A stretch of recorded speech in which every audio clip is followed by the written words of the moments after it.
ये तीनों word students incomes के लिए भी यूज़ हो सकते हैं और एक्सपेंसेस के लिए भी यूज़ हो सकते हैं। अब इनकम्स और एक्सपेंसेस के लिए जो स्पेसिफाइड वर्ड यूज़ करेगा, तो स्टूडेंट्स मेरा ख्याल है कि आपको बड़ी डिटेल से, बड़े अच्छे तरीके से ये एडजस्टमेंट्स समझ आ गई होंगी। औज़ुबिल्लाहिमिनश्शैतानिर्रजीम बिस्मिल्लाहिर्रहमानिर्रहीम। अज़ीज़ तलबा तालिबात, मोहतरम असातिज़ा इकराम और न्यू नॉलेज अकेडमी के नाज़रीन, अस्सलामु अलैकुम वरहमतुल्लाहि वबरकातुहू। प्रिंसिपल्स ऑफ अकाउंटिंग के चैप्टर नॉन ट्रेडिंग कंसर्न्स या नॉन प्रॉफिट मेकिंग ऑर्गेनाइजेशन की वीडियोस की लेक्चर सीरीज़ चल रही है।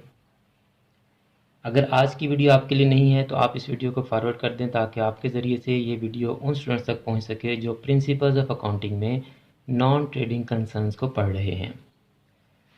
स्टूडेंट्स, आज हमने नॉन प्रॉफिट मेकिंग ऑर्गेनाइजेशन के क्वेश्चंस में जो एडजस्टमेंट्स आती हैं उनको देखना है और आज हमारा लेक्चर 3 है। इससे पहले हम 2 लेक्चर रिकॉर्ड कर चुके हैं, आप उनको लाजमी देख लें। तो स्टूडेंट्स, एडजस्टमेंट्स के लिए जो आपको टर्म्स दी जाएंगी क्वेश्चन में, जो वो अल्फाज इस्तेमाल करेगा, वो सारे हम यहाँ 1 बाय 1 डिस्कस करेंगे। मैं आपको उन तमाम वर्ड्स के, तमाम फ्रेजेस के मीनिंग्स भी बताऊंगा और उनके इफ़ेक्ट्स भी बताऊंगा कि इन एडजस्टमेंट्स के इफ़ेक्ट्स क्या होंगे। सबसे पहले आपको जो वर्ड सुनने में आएगा वो आएगा एरियर्स का। ओके स्टूडेंट्स, फिर आपको एक और वर्ड सुनने में आएगा आउटस्टैंडिंग का। फिर आपको एक और वर्ड सुनने में आएगा अक्रूड का। ये 3 वर्ड्स आपको एडजस्टमेंट्स में नज़र आएंगे। एरियर्स का मतलब क्या स्टूडेंट्स? बकाया जात। आउटस्टैंडिंग का मतलब भी बकाया। अक्रूड का जो मतलब है, मीनिंग है, वो है जमाशुदा। ये तीनों वर्ड स्टूडेंट्स इनकम्स के लिए भी यूज़ हो सकते हैं और एक्सपेंसेस के लिए भी यूज़ हो सकते हैं। यानी ये जनरल वर्ड्स हैं, ये इनकम्स के लिए भी यही यूज़ होंगे और एक्सपेंसेस के लिए भी वो यही यूज़ करेगा।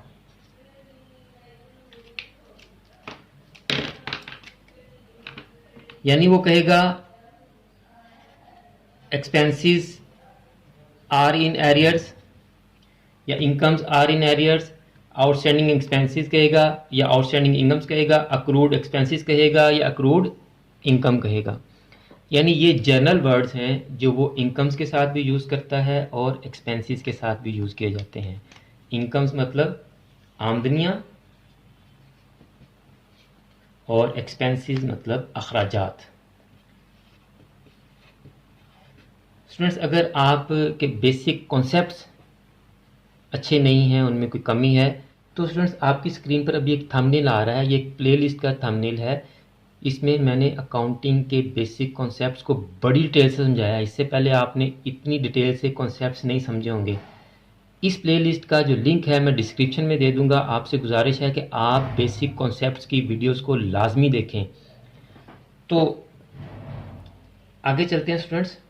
अब इनकम्स और एक्सपेंसेस के लिए जो स्पेसिफाइड वर्ड यूज़ करेगा, यानी इनकम्स आर इन एरियर्स या इनकम्स आर आउटस्टैंडिंग या इनकम्स आर अक्रूड, इसका क्या मतलब है कि इनकम्स आर स्टिल रिसीवेबल। कि इनकम्स क्या है जी? रिसीवेबल हैं, यानी कि वाजिबुल वसूल हैं। वाजिबुल वसूल से क्या मुराद है कि अभी इनकम हमने वसूल करनी है। Got it students? इसके अलावा वो जो एक और अल्टरनेट वर्ड यूज़ कर सकता है, वो यूज़ कर सकता है not received.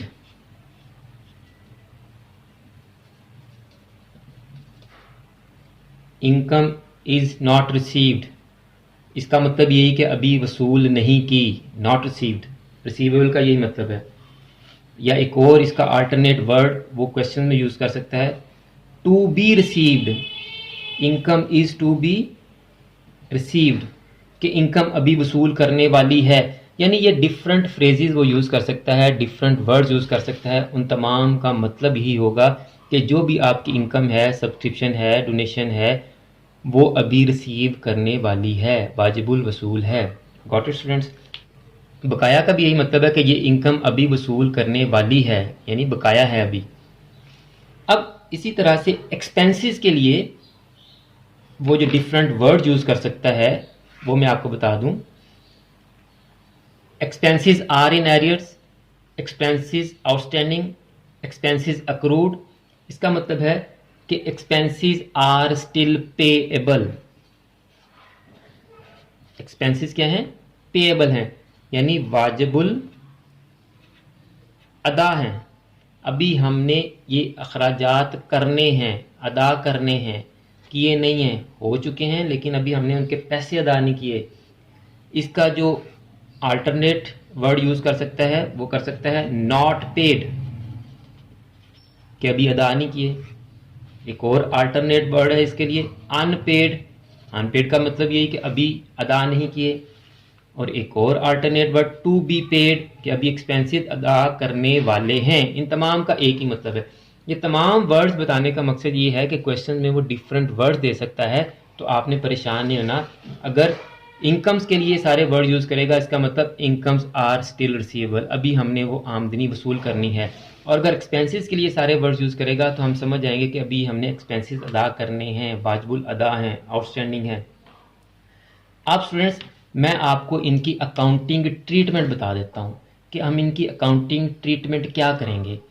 Income and expenditure account में, इनकम एंड एक्सपेंडिचर अकाउंट में क्या ट्रीटमेंट करेंगे इनकी?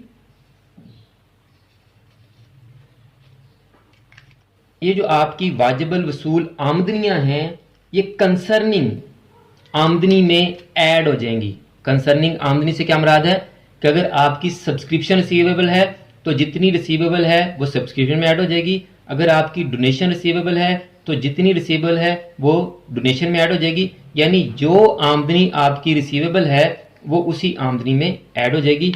और इसी तरह से आपके जो एक्सपेंसेस पेएबल हैं वो कंसर्निंग एक्सपेंस में ऐड हो जाएंगे, प्लस हो जाएंगे। स्टूडेंट्स समझ आ गई बात आपको कि इनकम एंड एक्सपेंडिचर अकाउंट में वाजिबुल वसूल जो भी वसूल करनी है आमदनियां वो मुतल्लका आमदनी में जमा हो जाएगी, और इनकम एंड एक्सपेंडिचर अकाउंट में वाजिबुल अदा खराजात जो भी हमने अदा करने हैं वो मुतल्लका खर्चे में ऐड हो जाएंगे। स्टूडेंट्स अब आते हैं हमने बैलेंस शीट में इनकी क्या ट्रीटमेंट करनी है। स्टूडेंट्स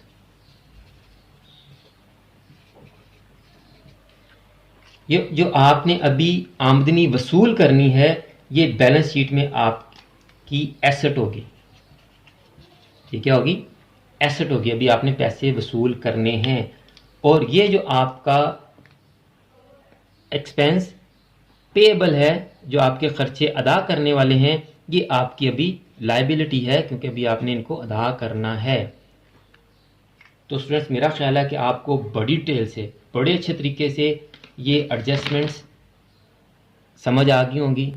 अगर आपको आज की वीडियो अच्छी लगी है तो इस वीडियो को लाइक लाजमी करें और अपने कमेंट्स ज़रूर दिया करें कि आपको जिस तरह से समझाया जा रहा है आपको कितनी समझ आ रही है।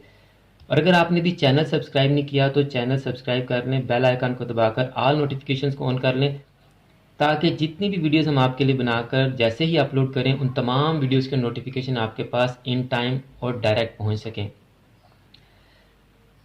और आप इस वीडियो को और चैनल की दीगर वीडियोस को भी अपने क्लास फेलोज और फ्रेंड्स के साथ लाजमी शेयर किया करें, ताकि जिस तरह आप इन वीडियोस को देखकर इनसे कुछ फ़ायदा हासिल कर रहे हैं आपके क्लास फेलोज और फ्रेंड्स भी इन वीडियोस को देखकर कुछ सीख सकें और उनका भी कोई फ़ायदा हो सके। तो स्टूडेंट्स नेक्स्ट लेक्चर में जो बकाया हमारी जो एडजस्टमेंट्स रह गई हम वो करेंगे, और इस चैप्टर की एडजस्टमेंट्स में ईयर्स का भी बड़ा हेर फेर होता है। Next year, previous year, proceeding year, ठीक है, और ईयर्स लिखे भी होते हैं 2005, 2006, 2007। तो ईयर्स की एडजस्टमेंट्स हमने कैसे करनी है ये भी हम नेक्स्ट लेक्चर्स में डिस्कस करेंगे। इसलिए आपने अभी तक अगर चैनल सब्सक्राइब नहीं किया तो चैनल सब्सक्राइब कर लें ताकि आपकी कोई वीडियो मिस ना हो सके। स्टूडेंट्स, आखिर में मेरी दुआ है कि अल्लाह ताला तमाम स्टूडेंट्स को, मेरे तमाम नाज़रीन को और पूरी उम्मत मुसलिमा को दीन और दुनिया के तमाम इम्तिहानात में कामयाबियाँ अता फरमाए, हम सब की बख्शिश और मग़फ़िरत फरमाए और ख़ात्मा बिल ईमान फरमाए। मुझे भी अपनी दुआओं में याद रखा करें। अगली वीडियो तक के लिए फ़ी अमानिल्लाह।